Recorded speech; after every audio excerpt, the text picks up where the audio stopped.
こんばんは。おっすおっす。スパロボ F 縛りプレイ始めます。前回は、バーニーが自爆しました。以上。雑な解説ありがとう。まあでも、実際そんなもんだっただろ。まあな。さあ、それではこの縛りにおける救世主とも言える機体を紹介しよう。救世主、そんなんいるのか。そう、この攻略において欠かせない機体が存在するのだ。それは、ガンタンクだ。ネタか。ネタじゃない？ガチガチのガチだ。ガンタンクといえば、最弱ユニットにお声がかかるレベルの機体だと思いますけど、救世主と思ってしまうほどに頭がおかしくなってしまった、ということでよろしいか。全くよろしくないな。仕方ない。ガンタンクの良いところはプレイしながら説明するとしよう。まずはインターミッションだ。降参限界聞こえてますけど、マグネットコーティングを装備して限界と運動性を上げているので問題はない。なんか資金もがっつり使ってますね。改造しないことにはガンタンクはただのガンタンクだからな。認めてるじゃないか。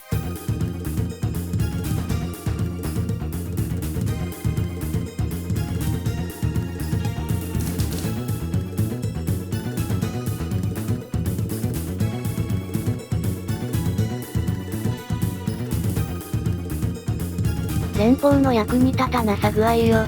これじゃあティターンズに実権握られてもおかしくはないよね。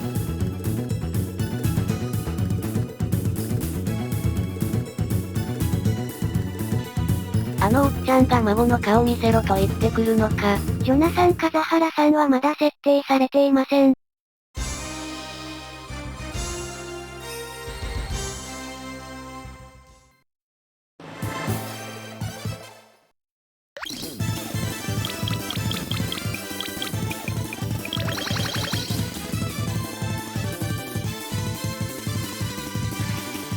連邦軍は撤退してシナリオスタートだ。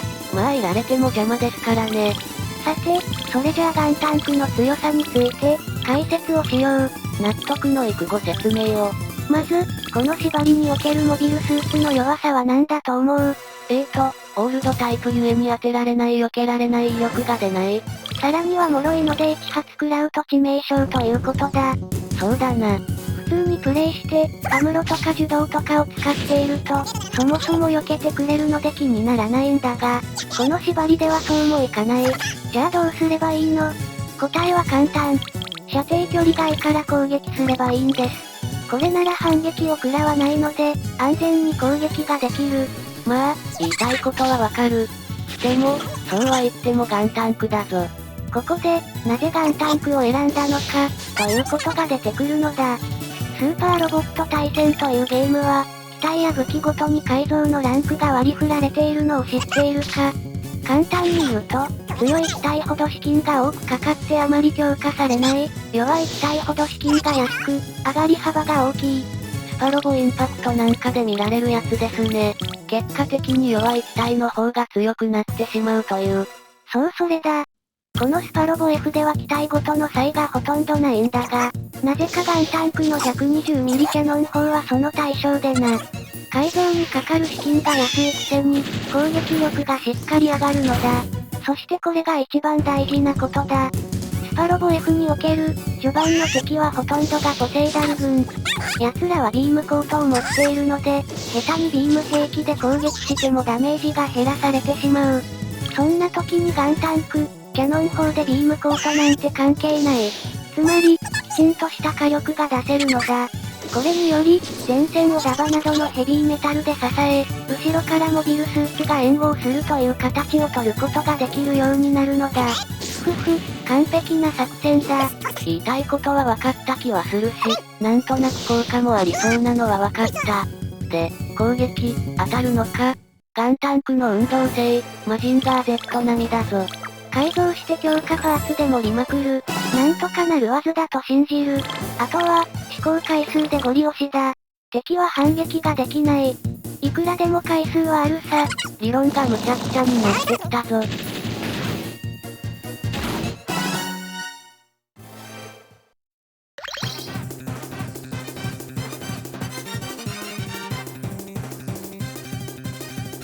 マジンガーチームが増援できましたね。元祖スーパーロボット、その性能は、F ではまあ使える方。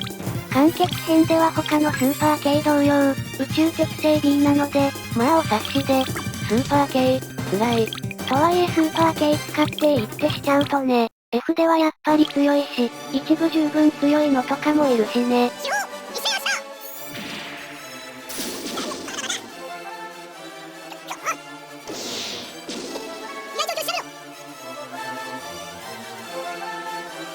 ところで、ガンタンクさんは戦闘しましたか？こういうこっちから移動しなきゃいけないステージだと、移動力が足りなくてなかなか追いつけませんね。さらに敵をダバさんたちが倒してしまっているから、余計に、悲しきかな。まあ、まだ改造も中途半端だから、本領発揮はまだ少し後になるでしょう。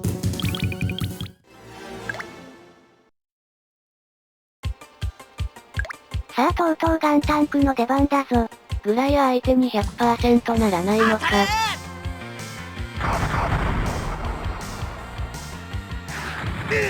しまっ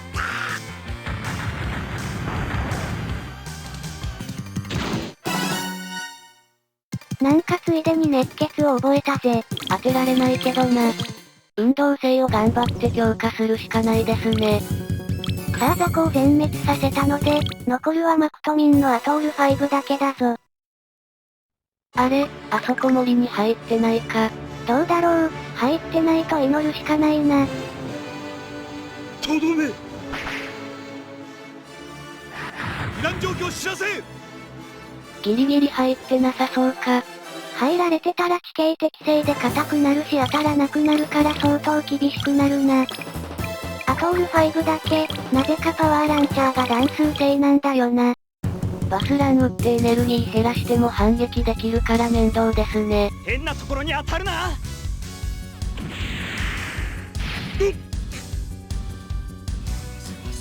やらせはせんよ。さ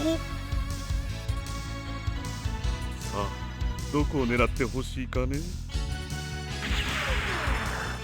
かわせた。硬いですね。でも攻撃がちゃんと通るから、これの繰り返しをすれば問題なく落とせそうだな。22% ですか。命中率なんてものは単なる目安だ。あとは勇気で補えばいい。ダメでした。でしょうね。私の敵ではないな。そういう姑息な手を使うのかね。まあ反撃は受けないし、ダバの攻撃と合わせて撃っていけばいつか当たってくれるだろう。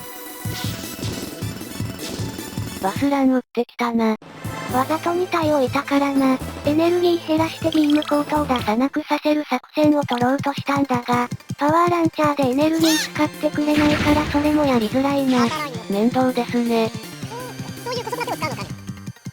ちなみにマクトミンさん、F のアイコンだと、まるで髪の毛ないみたいに見えるけど、実はこんな髪型してました。変な髪の毛。おい、言ってやるなよ。全く理解できない変な髪の毛だけど言ってやるなよ。ハゲか変な髪の毛の2択ってきつすぎますね。髪ない方がマシに見えてきた。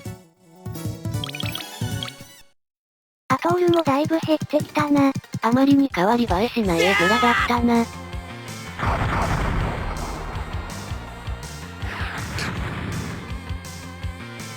の程度でやられる私ではない。そうか、そういう姑息な手を使うのかね。当たったな。まあほとんど効いてなかったがな。改造段階もまだ低いし、今回はほとんど出番なくて気力も溜まってないから仕方ないな。こんな感じで、反撃できない敵に対して撃っていくことで有効打を与えていくのだ。だいぶ卑怯な戦法ですけどね。さらに、ヘビーメタルにはもう一つ弱点があってな。奴らは海適性が非常に低いのだ。そして、キャノンは海適性 B なので、ある程度ちゃんとダメージを通すことができるのだ。これがこの先、本当に助かることになるので、今から期待していてくれたまえ。期待しないで待っておきます。もうアトール5の体力も残ってないな。そうだな。このパワーランチャーで倒せるだろう。一応ダバも熱血を覚えているが、ダメージの予想がつかなかったからな。普通に倒せるところまで削って、幸運をかけて落としに行くぞ。うかつな。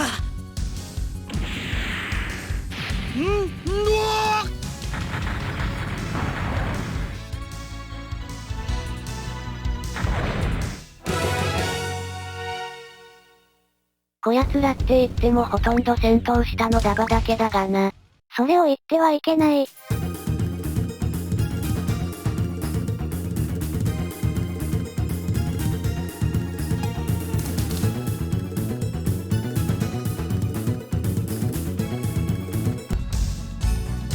お前を殺す。そりゃなんなのあの人ですわな。いきなりお前を殺すじゃな。